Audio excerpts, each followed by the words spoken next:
শুরু হচ্ছে সুরায় রাফার লেখা উপন্যাস আমি শুধু চেয়েছি তোমায়। দোতলার বেসমেন্ট ছাড়িয়ে ঝড়ে বেগে উপরে উঠেছে এলিভেটরটা। গন্তব্য চিরাচরিত মাফিয়া পেন্টহাউস। এলিভেটরের মধ্যে ঠায় দাঁড়িয়ে এরিস। হৃদয়হীন লোকটার ভেতরে ঠিক কিরূপ ঝড়ো হাওয়া বইছে সেটা আদৌ অনুমান না করা গেলেও ওর হিংস্র চোখের অকস্মাৎ পরিবর্তন হওয়া শিশুসুলভ ব্যাকুল চাউনি অনেক কিছুই বলে দেয়। মুখে প্রকাশ না করলেও স্পষ্ট বুঝিয়ে দেয় ভেতরের অপ্রকাশিত অনুভূতিরা অসহনীয় বেদনায় নীল হয়ে যাচ্ছে। এরিসের বিধিগ্রস্ত মন এমন একটা মেয়েকে বেছে নিয়েছে যে কিনা ওর হাতে নিপীড়িত। একাধিকবার যাকে আঘাত করেছে ও, কথার বারুদে ঝলসে দিয়েছে তার নাজুক হৃদয়টা। এমনকি একজন প্রস্টিটিউট বানানোর জন্য যা যা করতে হয় ঠিক তাই করেছে।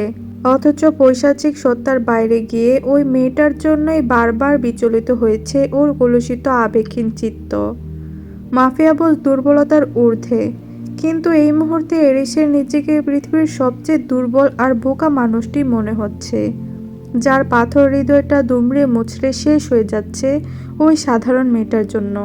ইচ্ছে করছে অস্ত্রাগার থেকে সবচেয়ে শক্তিশালী মেশিন গানটা নিয়ে বেরিয়ে পড়তে, পুরো শহরে লকডাউন লাগিয়ে ওই মেয়েটাকে আবারও নিজের কাছে এনে বন্দি করে রাখতে। কিন্তু তা তো সম্ভব নয়। যুদ্ধ বাদিয়ে হলেও পছন্দের জিনিস কেড়ে নেওয়া এরিসের ধর্ম। অথচ কারোর মনের দখলদারি কিভাবে কেড়ে নিতে হয় সেই কৌশল জানা নেই মাফিয়া বসের। এমনকি এটাও জানা নেই কারোর হৃদয়ে থেকে কিভাবে মুছে ফেলতে হয় পাহাড় সম ঘৃণার আস্তর। জানা থাকলে হয়তো ওই ভীত সরল মেয়েটার চোখ থেকে ঘৃণাটুকু সবার আগে মুছে ফেলত এরিস। কারণ ওই গভীর নীল চোখে ঘৃণার জোয়ার মোটেই সহ্য হয় না ওর। যেন পৃথিবী কাঁপিয়ে বিদ্রোহ করে ওঠে মাফিয়া বসের সমগ্র অস্তিত্ব। হুঙ্কার ছেড়ে বলে, পুরো পৃথিবী আমাকে ঘৃণা করার অধিকার রাখলেও তুমি রাখো না। তোমার ওই অদ্ভুত নীল চোখের ঘৃণা পৃথিবীর সমগ্র ঘৃণার তুলনায় হাজার গুণ বেশি শক্তিশালী, যা আমার পাপিষ্ঠ হৃদয়টাকে যন্ত্রণায় দগ্ধ করে দেয় ক্রমাগত। অথচ শেষ অবধি ওই নীল চোখে কেবল ঘৃণাই দেখে গেল এরিস। এটা বোধহয় ওর প্রাপ্য। আর যাই হোক, একটা ব্লাডি মনস্টারকে কেউ ভালোবাসে না, বাসতে পারে না। ভবনের শেষ মাথায় এসে থামল এলিভেটর। দরজার পাসওয়ার্ড দিয়ে ভীরু কদমে ভেতরে প্রবেশ করল ইরিস। 1 পা, 2 পা, 3 পা, ব্যাস থমকে গেল পদধ্বনি। ক্রমশ স্থবির হয়ে পড়ল দানবীয় শরীরের সমস্ত শক্তিবল। নিগুড় শূন্যতায় আচ্ছাদিত হতে লাগলো মস্তিষ্কের শিরা উপশিরা। নির্জীব দৃষ্টি ফেলে চারিদিকে চোখ ঘোরালো সে। লাউঞ্জ, কিচেন কাউন্টার, ছাদ বারান্দা, স্টাফ কোয়ার্টার, সব কিছুতে নেমে এসেছে ভয়াবহ শূন্যতা। চারিদিকে ফকফকে আলোক রোশনাই, তাও কালো লাউঞ্জের প্রগাঢ় তমস্যায় ঘোলাটা লাগছে নেত্রদ্বয়। কোথাও নেই সাকুরা, কোথাও না। শ্বাসরুদ্ধ হয়ে আসছে এরিসের, যেন চোখের সামনে সবকিছু অচেনা। পুরো প্যান্টহাউস জুড়ে উপচে পড়ছে আভিজাত্য। কোনো খাত নেই, কোনো কমতি নেই, তবুও কিসের যেন অনুপস্থিতিতে অহেতুক ফিকে লাগছে সব। জীবনে প্রথমবার কারোর অনুপস্থিতি নীরবে পোড়াচ্ছে ওকে।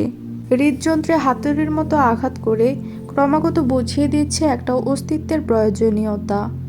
এটা কোনো সুপ্ত অনুভূতি ছিলই না, এটা ছিল অনুভূতির জলোচ্ছ্বাস, যে জলোচ্ছ্বাসের বহুল তীব্রতায় অজান্তেই গুড়িয়ে গিয়েছে আত্মসংযমের কঠিন প্রাচীর। প্রেমানুভূতির শীতল বারিধারায় সিক্ত হয়েছে পাথর হৃদয়। কিন্তু বিধিবান, এতগুলো দিনেও তার সামান্যতম গভীরতা আঁচ করতে পারেনি মাফিয়া বস। কেন এসেছিলে আমার জীবনে? কেন তোমাকে উপেক্ষা করতে পারিনি আমি? কেনই বা তোমাকে পাগলের মতো মিস করছি আমি এখন? I hate this fucking emotion. 2 হাতে চুল খামচে ধরে আনমনে গর্জে উঠে এরিস। তার ক্ষিপ্রতার শিকার হয় পায়ের কাছে অবস্থানরত নান্দনিক সেন্টার টেবিলটা। কাঁচ ভাঙার ঝনঝন আওয়াজে এপাশ ওপাশ থেকে লুকিয়ে চড়িয়ে উকি দেয় স্টাফরা।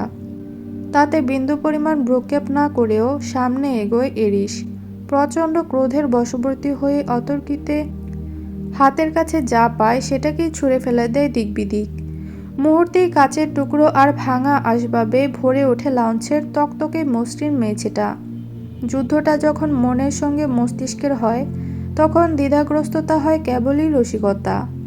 এরিস কোনোভাবেই পারছে না নিজের অনুভূতিকে সামাল দিতে, পারছে না ওই পান পাতার মতো আদুরে মুখটা মনস্পট থেকে এক মুহূর্তের জন্য সরিয়ে রাখতে। ওর চোখে ঈশানী ছিল শুভ্র মেঘের মতো নমনীয়, যা পৃথিবীর সকল রুক্ষতাকে এক নিমেষে গলিয়ে দিতে সক্ষম।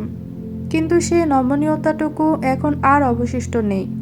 সুমিষ্ট ভ্যানিলার সুঘ্রাণ নেই, নীল চোখের অভিমানী চাউনি নেই, নূপুরের ঋণ ঋণ আওয়াজ নেই, কোথাও খিলখিল হাসির ঝংকার নেই, সর্বোপরি সাকুরা নেই, নেই নেই, কোথাও নেই। আবারও হাতের কাছে ইনডোর প্ল্যানটা সশব্দে ছুঁড়ে মারে এরিস। ঈশানীর অনুপস্থিতি ওকে ক্রমশ উন্মাদ বানিয়ে দিচ্ছে। এগুতে এগুতে সিঁড়ির কাছে এসে দ্বিতীয়বারের মতো থমকালো মাফিয়া বস। কি মনে করে সামনে পা বাড়িয়ে গতিপথ পাল্টালো ফের। এগিয়ে গেল ঈশানীর 12x12 ফিটের ছোট্ট রুমটার দিকে। রুমের সামনে দাঁড়িয়ে এক চিলতেই তপ্তশ্বাস ছেড়ে হাত বাড়িয়ে ঠেলে খুলল দরজাটা। তৎক্ষণাৎ ভ্যানিলার হৃদয় নিংড়ানো সুবাসটা হানা দেয় ওর নাসারন্ধ্রে। এতক্ষণে শ্বাস প্রশ্বাস কিছুটা স্বাভাবিক হলো যেন। ভেতরে দানা বাঁধা ধ্বংসাত্মক যুদ্ধটাও ক্ষণিকের মাঝে বিলীন হয়ে গিয়েছে মুগ্ধতার আড়ালে। লিপ। কক্ষের মাঝে পরিষ্কার পরিচ্ছন্নতায় কার্যকর স্টাফগুলোকে কঠোর স্বরে আদেশ করে ইরিশ। তৎক্ষণাৎ মাফিয়া বসকে কুর্নিশ জানিয়ে দ্রুত পায়ে রুম ত্যাগ করে তারা। সকলে বেরিয়ে যেতেই প্রকম্পিত গতিতে ভেতরে পা বাড়ায় ইরিশ। এই স্নিগ্ধ সুবাসটা ক্রমান্বয়ে স্মৃতিকে জীবন্ত করে দিয়েছে ওর। ঘরের আনাচে কানাচে প্রত্যেকটা জিনিস কেবল ঈশানীকেই মনে করিয়ে দিচ্ছে। একজোড়া ভিতর নীল চোখ, অসাধারণ সেই নাচের ভঙ্গিমা, মেয়েকে আত্মবিশ্বাস ধরে রাখার বৃথা চেষ্টা, এমনকি যাওয়ার আগে অতর্কিত ঠোঁটের মিলন, যা কোনোদিন ভুলতে পারবে না ইরিশ। যদিও চুমোটা ছিল একপাক্ষিক, এটার জন্য হয়তো ভবিষ্যতে আরও বেশি ঘৃণা করবে ঈশানী ওকে। তাও শুধুমাত্র এই একটা ব্যাপারে অনুশোচনা নেই এরিসের। ভাবনার জগৎ ছাপিয়ে ধীরে ধীরে স্টাডি টেবিলের দিকে এগিয়ে যায় ইরিশ। সেখানে কলমটা পড়ে থাকলেও ডায়েরিটা অনুপস্থিত। এই রুমটা ছিল জেলখানার মতোই একাকী আর অসহনীয়। মোবাইল, ইন্টারনেট, এমনকি যোগাযোগের জন্য ফ্যাক্স মেশিনটাও ছিল অনুপস্থিত। ফ্লোরার রুমে তাও ফ্যাক্স মেশিন রয়েছে, এখানে সেটাও দেওয়া হয়নি। অবশ্য দেওয়ার কথাও নয়। এরিস তো মেয়েটাকে টর্চার করতে রেখে দিয়েছিল। নিজের ক্ষমতা আর কাঠিন্যতার জোরে বাধ্যগত মেয়েটাকে ওর বশ্যতা স্বীকার করাতে চেয়েছিল। ভাগ্যের পরিহাসে হলো তার উল্টোটা। ডেস্টিনি সবকিছু পাল্টে দিয়েছে। মাফিয়া বস হাজার চেয়েও নিজের মনের ওপর কর্তৃত্ব ফলাতে পারেনি, আর না পেরেছে নাজুক মেয়েটাকে শেষ অবধি নিজের অন্ধকার সাম্রাজ্যে বন্দি করে রাখতে। উল্টো নিজের অজান্তেই নিপতিত হয়েছে প্রণয়ের দিশাহীন অনলে। টেবিলের ওপর অযত্নে ফেলে রাখা তুচ্ছ কলমটার দিকে দুনিয়ার সবটুকু মনোযোগ স্থির রেখে চাপা দীর্ঘশ্বাসের মাধ্যমে ভেতরের আহত বাতাসটুকু ঠেলে বের করল এরিস। অতঃপর হাত বাড়িয়ে ছুঁল কলমটাকে। তুচ্ছ বস্তুটিকে অহেতুক নাড়াচাড়া করতে করতে সেদিকে নিগুড় দৃষ্টি ফেলে আহত স্বরে বলে উঠল, I know, I was never the healer, I was always the burner to you, yet I miss you like hell. কলমটাকে এত কাতর হয়ে স্পর্শ করছিল যেন মনে হচ্ছিল এটা কলম নয়, স্বয়ং ঈশানী। পর মুহূর্তেই পেছন থেকে ওর নাম ধরে ডেকে উঠল কেউ, এরিস। ভাবনার ছেদ ঘটালো মাফিয়ার। চট করে পেছনে ঘাড় ঘোরাতেই দেখলো ফ্লোরা দাঁড়িয়ে। এরিস পেছনে ঘোরার সঙ্গে সঙ্গে ওকে মাথা নুইয়ে কুর্নিশ জানালো ফ্লোরা। কণ্ঠস্বর খাদে নামিয়ে বলল, আসলে ইস্যু এই পেন্ট হাউস থেকে পাওয়া কোনো কিছুই সাথে করে নিয়ে যায়নি, তাই ঘরটা পরিষ্কার করার নির্দেশ আমিই দিয়েছিলাম স্টাফদের। ফ্লোরার কথায় হতচকিত হলো এরিস। কৌতূহলে ভ্রু কুঞ্চিত করে সশব্দে টান মেরে খুলে ফেলল অ্যান্টিকের ছোট আলমারিটা। দেখল ঈশানীর পরিহিত ফ্রক থেকে শুরু করে ওভারকোট, এমনকি উলের তৈরি সোয়েটার আর গ্লাভসগুলো এখানে রাখা। পুরো আলমারিতে একপল চোখ বুলিয়ে তির্যক স্বরে প্রশ্ন ছুড়ল এরিস, নেইনি কেন? বলেছে এখানকার কোনো কিছুই প্রয়োজন নেই ওর। ওহ, ছোট করে প্রত্যুত্তর করল এরিস। ফ্লোরা চলে যাওয়ার জন্য উদ্যত হয়। ফের পেছনে ঘুরে শোধালো, তাহলে কি স্টাফদের? না, বাক্য শেষ করার আগেই প্রসঙ্গে কঠোর নিষেধাজ্ঞা আরোপ করল ইরিশ। গমগমে আওয়াজে বলল, এটা যেমন আছে তেমনই থাকবে, অহেতুক পরিষ্কার করার দরকার নেই। এরিসের হঠাৎ রুম নেওয়া তৎপরতা দেখে হতবাক হলো ফ্লোরা। তাও কথা না বাড়িয়ে হ্যাঁ সূচক মাথা নাড়ালো নির্লিপ্তে। অতঃপর এরিসকে একা রেখেই তাড়াহুড়ো করে আড়ষ্ট কদমে ওই জায়গা থেকে প্রস্থান করল মিতা। ফ্লোরা চলে গেলে আলমারির ভেতর থেকে নির্বিকারে ঈশানের একটা ফ্রক বের করে আনে এরিস। কোনো কিছু না ভেবেই বেসামাল হয়ে অতর্কিত নাক ডোবায় তাতে। আলমারিতে পড়ে থাকার দরুন ভ্যানিলার সুঘ্রাণটা ফিকে হয়ে এসেছে যেন। তবুও এরিসের উদ্ভ্রান্ত মস্তিষ্ক জুড়ে প্রগাঢ় শিথিলতা ছড়িয়ে দিতে সাকুরার পরিধেয় এই ফিনফিনে ফ্রকটাই ছিল যথেষ্ট। মস্তিষ্ক কিঞ্চিত শিথিল হয়ে এলে তরতরিয়ে মাথাচাড়া দেয় ভেতরের দানবীয় পৈশাচিক সত্তা। একটা মেয়ের অনুপস্থিতিতে মাফিয়ার অসহায় বিবর্ণ চেহারার দিকে চেয়ে উপহাস করে উঠে সে। অনুভূতির বিপক্ষে কঠোর অবস্থান নিয়ে বলে, পাইথন লিডারকে এতটা অসহায় মানায় না, এতে যোগ্যতার প্রশ্ন ওঠে। যত দ্রুত সম্ভব ভুলে যা মেয়েটাকে, ছিঁড়ে ফেলোর ইউজলেস কাগজ ফাগজ, নয়তো কোনো একদিন এই দুর্বলতা তোর ধ্বংসের কারণ হয়ে উঠবে। মনে রাখিস, ধ্বংস হয়ে যাবি তুই। মস্তিষ্কের ভাবনায় অগ্নুৎপাতের ন্যায় আচানক জ্বলে ওঠে এরিস। সহসা দানবীয় সত্তার গলা টিপে ক্রুদ্ধস্বরে বলে ওঠে, অসম্ভব। এক পর্যায়ে রাগ আর অনুভূতির সংমিশ্রণে দ্বিধাগ্রস্ত হয়ে হাঁটু ভেঙে ধপ করে মেঝেতে বসে পড়ল হিমালয়ানের অটল মানুষটা।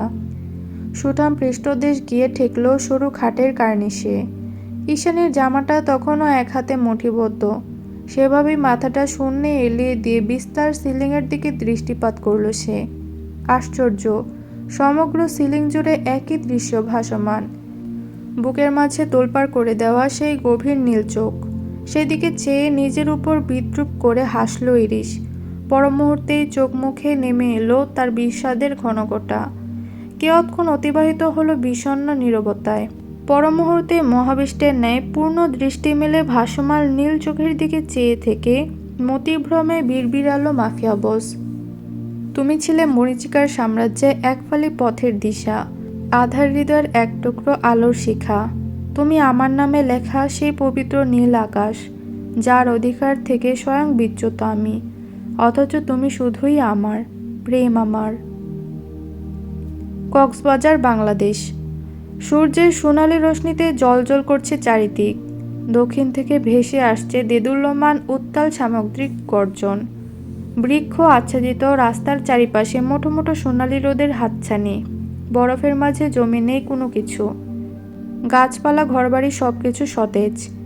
জানুয়ারি মাসের শেষ কয়েকটা দিন হওয়ায় জুৎসই শীতের রেশ এখনও উপস্থিত। তবে রাশিয়ার অসহনীয় ঠান্ডার তুলনায় এই শীতটুকু নিছকই আরামদায়ক আর ভীষণ উপভোগ্য। কচি ঘাসে পতিত বিন্দুসম শিশির কণাগুলো যেন ছোটো ছোটো মুক্ত দানা। 17 ঘন্টার লম্বা ফ্লাইটের ইতি টেনে ভোর রাতে ঈশানীকে নিয়ে ঢাকা এসে পৌঁছেছে তুষার। সেখানে থেকে হেলিকপ্টারে সোজা কক্সবাজার।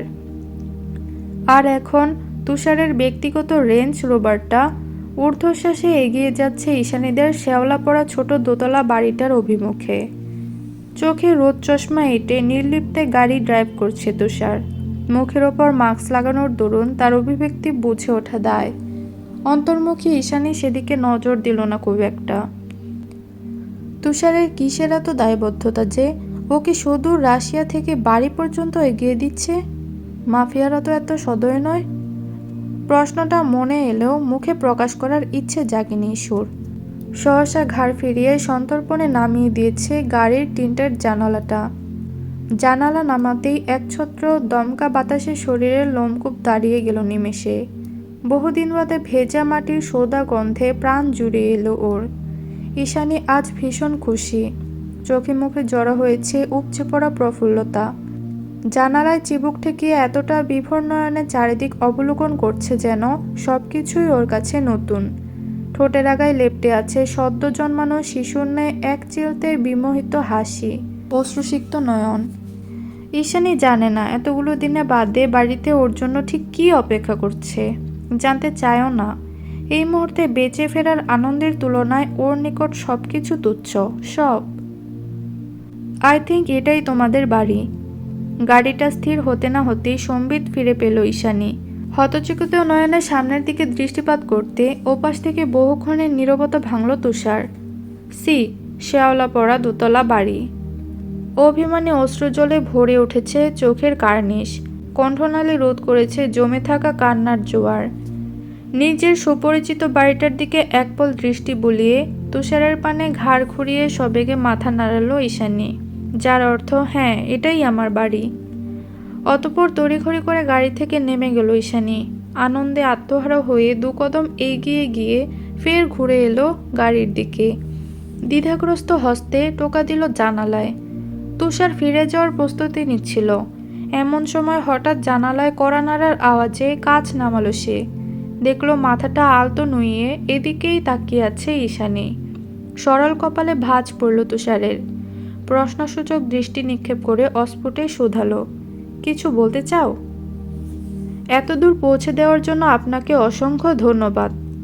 ইতস্তত কণ্ঠে সম্মোহনী বাক্যটুকু শেষ করল ঈশানী। তৎক্ষণাৎ প্রত্যুত্তর করল তুষার, ইটস মাই ডিউটি। ও। আনমনে শব্দটা উচ্চারণ করল ঈশানী। পরক্ষণেই জিভের ডগায় অধর ভিজিয়ে কিঞ্চিৎ দ্বিধাগ্রস্ত কণ্ঠে বলল, আপনি চাইলে বাড়িতে আসতে পারেন। No thanks. তুষারের প্রত্যুত্তরে স্বস্তির নিঃশ্বাস ছাড়ে মেয়েটা, যেন না করাতে খুব জোর বেঁচে গিয়েছে ও। সেভাবেই ফের এগিয়ে যায় বাড়ির দিকে। তখনই গাড়ির মধ্যে থেকে আরেক দফা বাক্য ছুড়ল তুষার। পেছন থেকে রাশভারী কণ্ঠে বলে উঠল, মুক্তির আনন্দে আত্মহারা হয়ে ভুলবশত সেই মানুষটাকে রাগিয়ে দিও না, যে কিনা এক নিমেষে তোমার সব স্বাধীনতা হরণ করার ক্ষমতা রাখে। নিজেকে অন্য কারোর সম্পদ ভেবে জীবন অতিবাহিত করার অভ্যেস করে নাও। একটা কথা মাথায় রেখো, পৃথিবীর যে প্রান্তেই থাকো না কেন, you are always under his eyes. আজ অবধি তুষারের মুখ থেকে এতগুলো কথা একসঙ্গে কখনোই শোনেনি ঈশানী। তার ওপর কথাগুলো ছিল বেশ গভীর আর রহস্যময়। অগত্যা কথার ভাবার্থ বুঝতে এগিয়ে এলো ঈশানী। ঝটপট করে শুধালো, কি বললেন? ঠিক বুঝতে পারিনি, যদি আরেকবার বলতেন। ঠোঁট বাঁকিয়ে ফিচেল হাসল তুষার। জবাব দিল, you know what, alpha male always protect his mate, but an alpha animal just destroyed everything for his mate. তাই একটু সাবধানে থাকতে বলেছি, দ্যাটস ইট। এবার যেন কৌতূহলের পারদ দ্বিগুণ হলো ঈশানীর। সংশয়ে ধুকফুক করে উঠল অন্তঃকরণ। কথাগুলো মস্তিষ্কে সাজিয়ে পুনরায় প্রশ্ন করবে, তার আগেই সশব্দে গিয়ার টেনে হাওয়ার বেগে দৃষ্টিসীমানার অগোচরে আড়াল হয়ে গেল তুষার। অগত্যা ছুটে চলা কালো গাড়িটির দিকে অচেচিত নয়নে তাকিয়ে নিঃশব্দে শুষ্ক ঢোক গিলে ঈশানী। মনে মনে ঝাঁঝিয়ে ওঠে বলে, ফালতু মাফিয়া। দুপুর গড়িয়ে বিকাল প্রায়। সকালের শীতের রেশ কাটেনি এখনো। পিঠ পিছলে যাওয়া নরম রোদটুকু এরই মাঝে এলিয়ে পড়েছে পশ্চিমে। হালকা কুয়াশায় ধূসর হয়ে এসেছে ধরণী। বিকেল হতে না হতেই চট্টগ্রাম সি আর বি পাহাড়ে শুরু হয়েছে জনসমাগম। ছোট বড় মাঝারি থেকে শুরু করে সব শ্রেণীর মানুষের উপচে পড়া ভিড়। এক নজরে পর্যবেক্ষণ করলে কখনো চোখে পড়ে হাতের হাত রেখে প্রণয় বিলানো নাজুক কপোতকপতি কলেজ ফাঁকি দেওয়া সরগরম বন্ধুদের চায়ের আসর, কখনো আধো আধো পায়ে বেলুন হাতে ঘুরে বেড়ানো নিষ্পাপ আদুরে শিশু, কখনো সদ্য বিবাহিত সুখী দম্পতি, তো কখনো জীবনে অনেকটা প্রহর একসঙ্গে অতিবাহিত করে আসা বৃদ্ধ যুগল। তবে এই মুহূর্তে সবকিছু ছাপিয়ে তুষারের সুকৌশলী মস্তিষ্কে গেঁথে আছে একটা মেয়ে। মেয়েটা সেই তখন থেকে ওড়নার আড়ালে মুখ ঢাকা দিয়ে পথ অনুসরণ করছে ওর। ব্যাপারটা সন্দেহজনক। অগত্যা ধীরে ধীরে প্রাচীন ভবনের দিকে এগিয়ে যেতে যেতে নিঃশব্দে রিভলভার লোড করে নিল তুষার। অতঃপর লোকচক্ষু আড়াল হতেই খপ করে মেয়েটার দুহাত টেনে নিয়ে চেপে ধরল কংক্রিটের শক্ত দেওয়ালে। দাঁতে দাঁত চেপে ক্রুদ্ধস্বরে জিজ্ঞেস করল, সত্যি করে বল, কোন স্পাইর হয়ে কাজ করিস? তুষারের কথায় বিস্ময়ে হতবিহ্বল হলো মেয়েটা। চোখ দুটো কপালে তুলে উল্টো শোধালো, আশ্চর্য, কাজ করি মানে? আর এভাবে তুই তোকারি করছেন কেন? ও পাশে সিনিয়ররা আছে, ডেকে এনে এমন রেক দেওয়াবো না, জনমের মতো এইসব নাটক ফাটক ভুলে যাবেন। ওভার স্মার্ট হওয়ার চেষ্টাও করো না, স্পট ডেট বানিয়ে ছেড়ে দেব। কঠোর আওয়াজ বেরিয়ে এলো মাস্কের আড়াল থেকে। ওদিকে বিরক্তিতে ভ্রু কুচকালো মেয়েটা, দাঁত কিরমির করে বলল, শুনুন, নিঝুম কখনো ওভার স্মার্ট হওয়ার চেষ্টা করে না, কারণ আমি একটু ওভার স্মার্টই, বুঝেছেন? আর আপনি কোন ক্ষেতের মূলা বলুন তো? এভাবে ধরে রেখেছেন কেন?